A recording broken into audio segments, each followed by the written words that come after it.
Hello, everyone. Today, I want to tell you an incredible story about how English took me to my dream, my passion, and my success. If you have big dreams to become a doctor, engineer, lawyer, businessman, or anything great, then you need English 100%. There is no doubt about it. English is spoken by 1.5 billion people around the world. It is the language of travel, business, and the internet.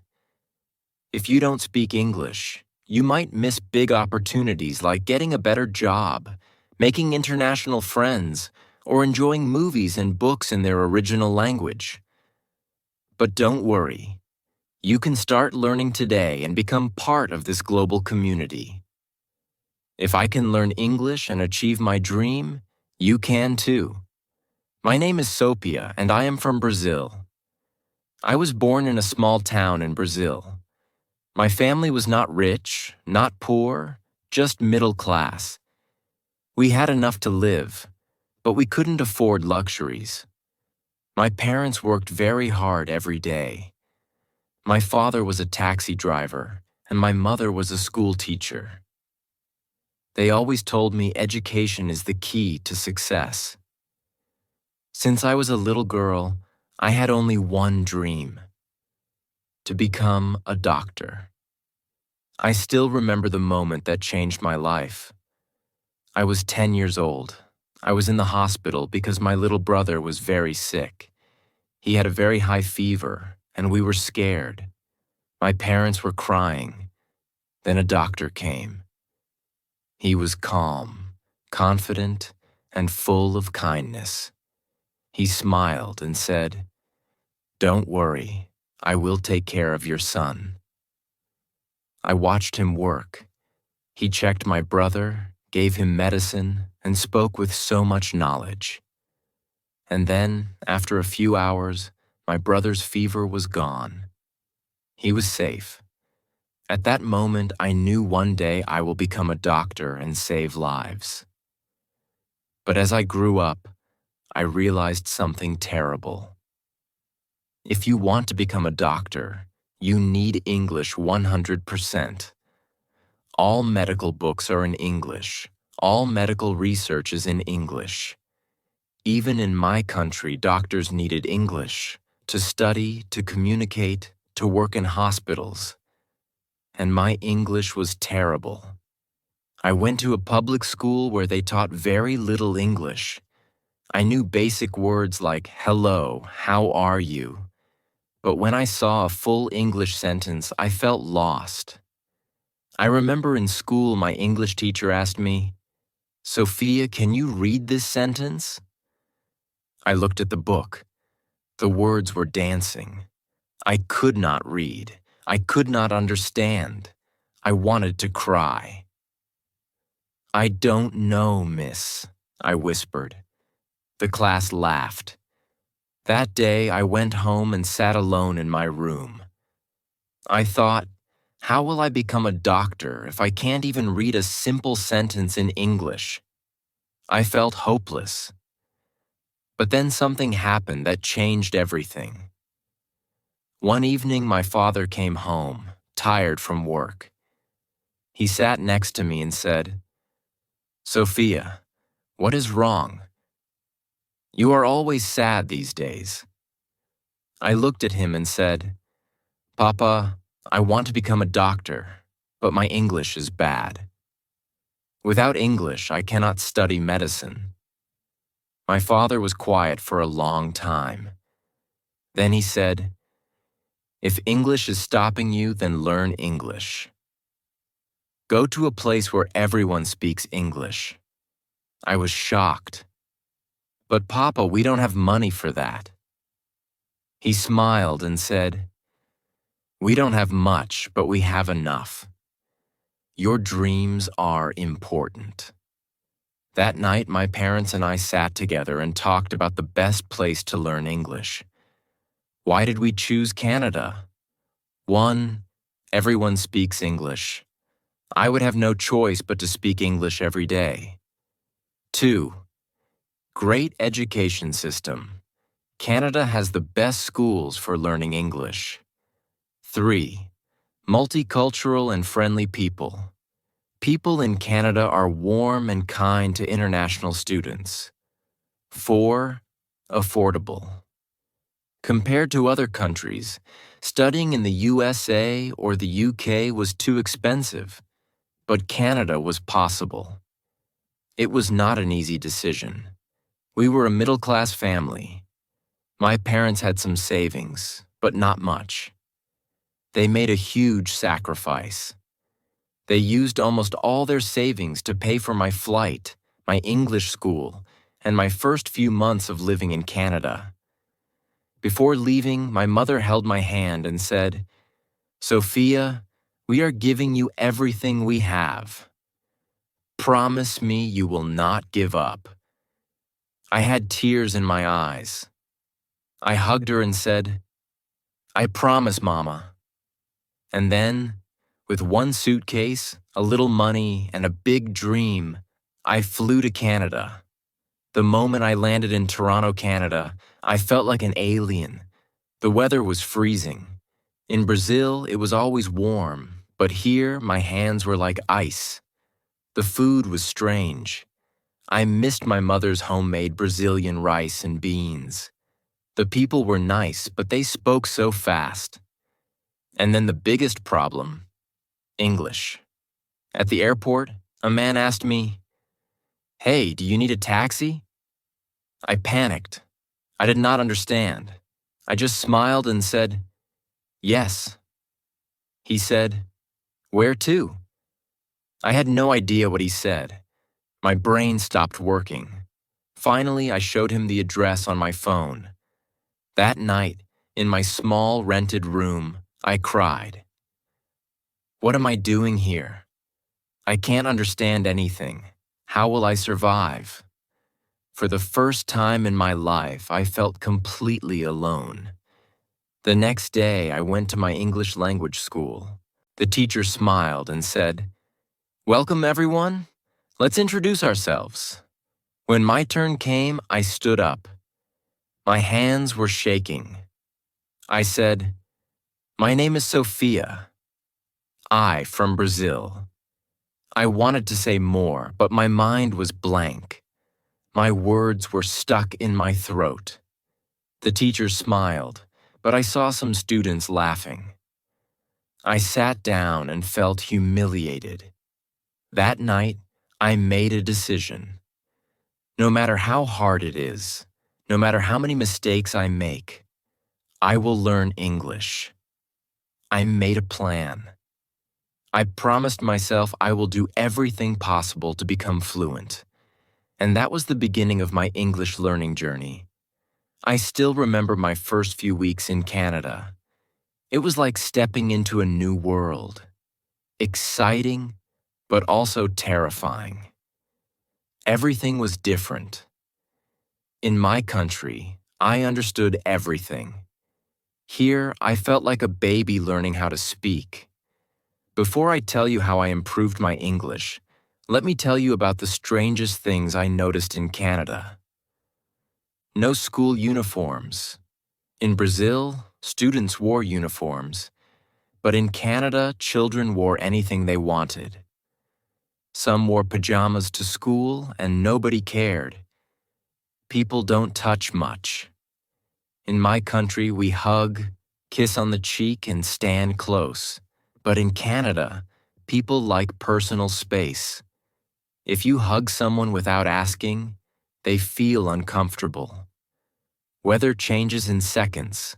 One minute it's sunny, the next it's raining or even snowing. Self-checkout in stores. In many supermarkets, there was no cashier. People scanned and paid for their own groceries. People say sorry for everything. Even if you step on their foot, they say sorry. I found that so funny. Food portions are huge. I once ordered a small meal at a restaurant, and it was like food for 3 people. But the biggest shock was the English. People spoke so fast and used slang I had never heard before. In school, I learned proper English, but in real life, people said things like, Want to grab a coffee? Want to get a coffee? I'm down for that. I agree. That's so lit. That's amazing.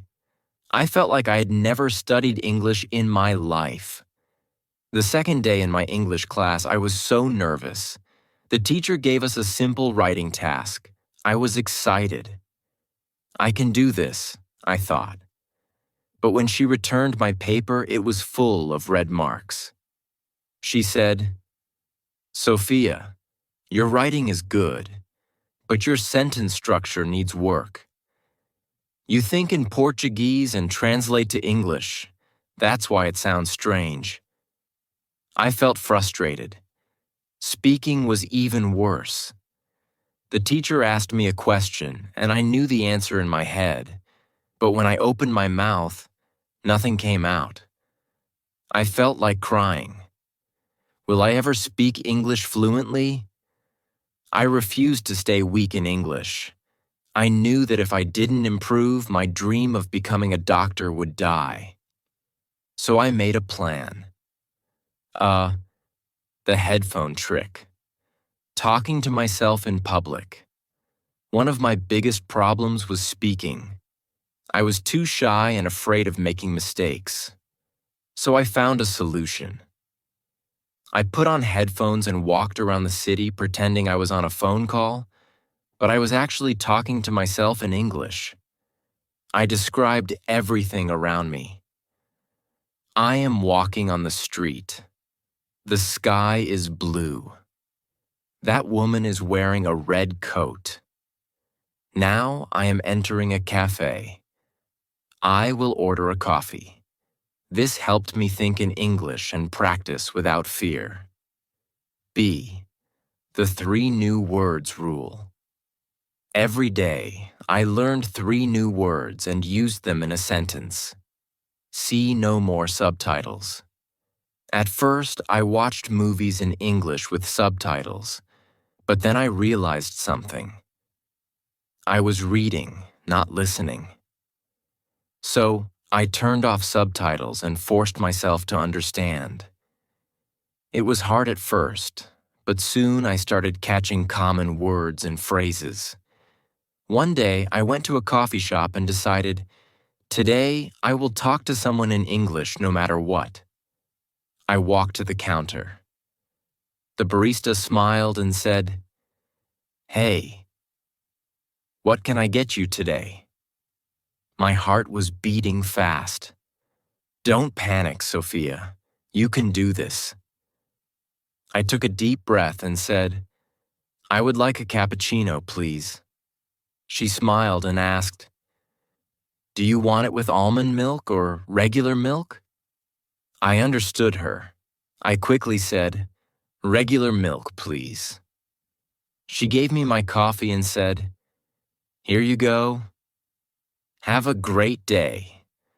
And I replied, "You too." It was a small conversation, but I felt like I had won a gold medal. That day, I realized something important. English is not about being perfect. It's about being confident. Learning English was one challenge, but surviving in Canada was another. Canada is expensive. Here's what I spent each month. Rent for a small room, $800. I lived with a roommate to save money. Groceries, $250. I learned to cook at home to save money. Transportation, $120 for a bus pass in Toronto. Phone bill, $50. English classes, $500 per month. I worked part-time in a small cafe to pay my bills. It was tough. I woke up at 6 a.m., went to school, worked in the cafe, came home tired, and still studied English at night. I missed my family. I missed home. But every time I felt like giving up, I remembered my parents' sacrifice. I could not fail. The biggest turning point was when I stopped translating in my head. At first, my brain always did this. I hear a sentence in English. I translate it into Portuguese in my head. I think of an answer in Portuguese, then I translate it back into English. This took forever. But after 4 months of daily English exposure, something amazing happened. One day I was in a grocery store. The cashier asked, "Do you need a bag?" And without thinking, I said, "No, I have one, thanks." For the first time, my brain didn't translate. I realized I was finally thinking in English. If you are struggling with English, here is my advice. 1. Speak every day, even if you are alone. Use the headphone trick like I did. 2. Stop translating in your head. Start thinking in English. 3. Talk to native speakers, even if it's scary. 4. Surround yourself with English. Change your phone, movies, and music to English. 5. Don't be afraid of mistakes. Mistakes help you grow. And most importantly, never give up. I still remember the day everything changed for me. The day I realized, wow, I can actually speak English. But before I tell you that story, let me take you deeper into my life in Canada. The struggles, the weirdest things, and how I finally started speaking English like a native. I had been in Canada for 6 months and my English was improving. I could understand people better. I could order food without feeling scared. I could even talk to my classmates. But I still had one big problem. I was terrified of talking to native speakers. Why? Because they spoke too fast, used too much slang, and I always felt stupid when I didn't understand something. I avoided conversations. If someone asked me something, I would just say yes or haha, yeah, even if I had no idea what they said. But I knew if I wanted to be fluent, I had to face this fear. So I made a crazy decision. One morning, I walked into my favorite coffee shop. I told myself, Sophia, today you are going to have a real conversation with a native speaker. No running away. I stood in line, nervous. Then a girl next to me smiled and said, "Gosh, this line is so long, right?" I froze. This was it, my moment. I took a deep breath and said, "Yeah, it's really long." Then she said, "I come here every morning and it's always like this." My brain started panicking. What do I say?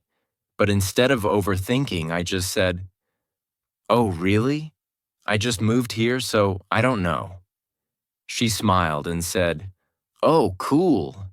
Where are you from?" And just like that, we had a conversation. For the first time, I wasn't translating in my head. I wasn't scared. I just talked. After that day, something clicked in my brain. I realized I can actually do this. That moment gave me confidence, and confidence was the missing key. Now that I was confident, I wanted to take my English to the next level. I didn't want to just speak English. I wanted to sound like a native speaker. So I started doing something crazy, the shadowing method. I started copying everything I heard. Whenever I watched a TV show, I paused, repeated the sentence exactly like the actor, and tried to match their accent. Example: I hear the sentence, "Oh my God, that's insane." I pause and say it exactly the same way. Oh my God, that's insane. Copying the tone, speed, and emotion. I did this for hours every day. At first it felt weird, but after 1 month my pronunciation improved so much. I also started keeping a notebook of my English mistakes. Every time I made a mistake, I wrote it down and corrected it. Example: I am agree with you. I agree with you. By reviewing my mistakes every day, I stopped repeating them. This was the hardest step for me, but I forced myself to make Canadian friends because I knew that was the fastest way to improve. Here's what I did. 1. I joined local events. I went to free meetups for international students. 2. I used conversation exchange apps. I found Canadians who wanted to learn my language, so we did a language exchange. 3. I talked to my coworkers. I stopped being shy and started chatting with them more. And guess what? The more I talked to real Canadians, the more natural my English became. Even though my English was improving, life was still hard. I was always tired. Studying English, working part-time, and cooking my own food was exhausting. I missed my family. I couldn't visit home because flights were too expensive. I struggled with money. Even after 6 months, I still felt broke all the time. One day, I had only $5 left in my bank account. I sat in my tiny room and cried. Why is this so hard? Am I making a mistake? Should I just go back home? But then I remembered why I was here. I didn't come all this way just to give up. So I wiped my tears and said, "No, I will make this work." And I did. I want you to imagine something. Imagine waking up every morning in a beautiful apartment, looking at the city skyline, drinking coffee and thinking, I made it. I did it. I became the person I always dreamed of. That's my life now.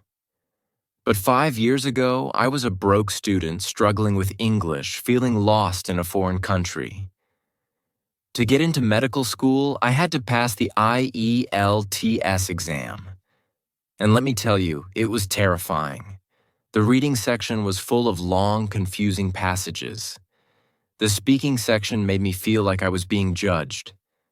The writing section was a nightmare.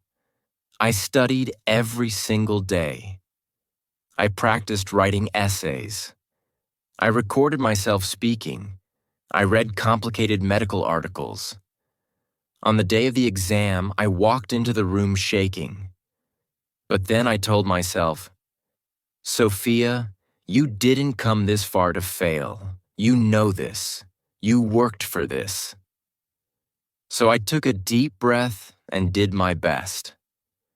A week later, I got my results. I passed. I held the paper in my hands, crying. I did it. I actually did it. That was the moment I knew nothing could stop me now. With my IELTS score, I finally got accepted into one of the best medical universities in Canada. But guess what? The real struggle was just beginning. Medical textbooks were in advanced English. Professors spoke in complex medical terms. I had to write perfect reports and give presentations. It was 10 times harder than anything I had faced before. But I remembered something. If I can learn English, I can do anything. So I didn't quit. I recorded my lectures and listened to them every night. I made flashcards for difficult medical terms. I joined study groups and practiced explaining things in English. Every single day, I pushed myself. And with lots of hard work, I graduated as Dr. Sophia Williams. I walked across that stage, took my diploma, and looked up at the sky. This is for you, Mom and Dad. I made it. I remembered the days when I had only $5 left and had to choose between buying food or paying rent. Now I could buy anything I wanted. But money wasn't the best part. The best part was saving lives. One day, a little girl came into the hospital. She was sick, scared, and crying.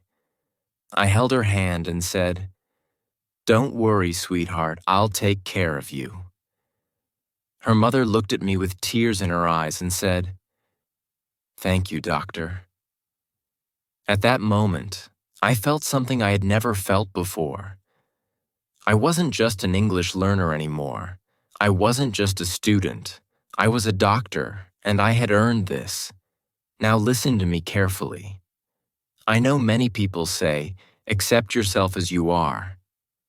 I disagree. You should never accept being weak. You should never accept being average. You must change yourself, not for society, not for your friends, not for your family. Change yourself for you. Because let me tell you something. Nobody is coming to save you. Not your parents, not your teachers, not your boyfriend or girlfriend. Only you can change your life. When I was struggling, I could have made excuses. English is too hard. I don't have enough money. I'm not smart enough. But I didn't. I looked in the mirror and said, "Sophia, stop making excuses. It's time to work." And that's exactly what I did. If you're still here, it means you want more from life. So let me give you the real truth. Learn English like your life depends on it, because it does. If you want a great career, you need English. Stop being lazy. Get up, open a book, watch English videos, do the work. Put yourself in uncomfortable situations. Talk to strangers. Make mistakes. Embarrass yourself. That's how you grow. Today, I live in a beautiful apartment in downtown Toronto. I wake up every morning feeling proud of myself. I drive my dream car. I travel to different countries. I help my parents financially. And most importantly, I love my life.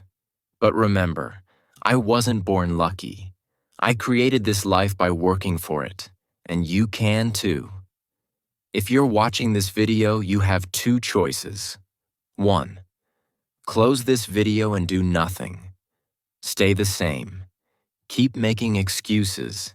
Keep dreaming, but never acting. 2. Start working on yourself right now.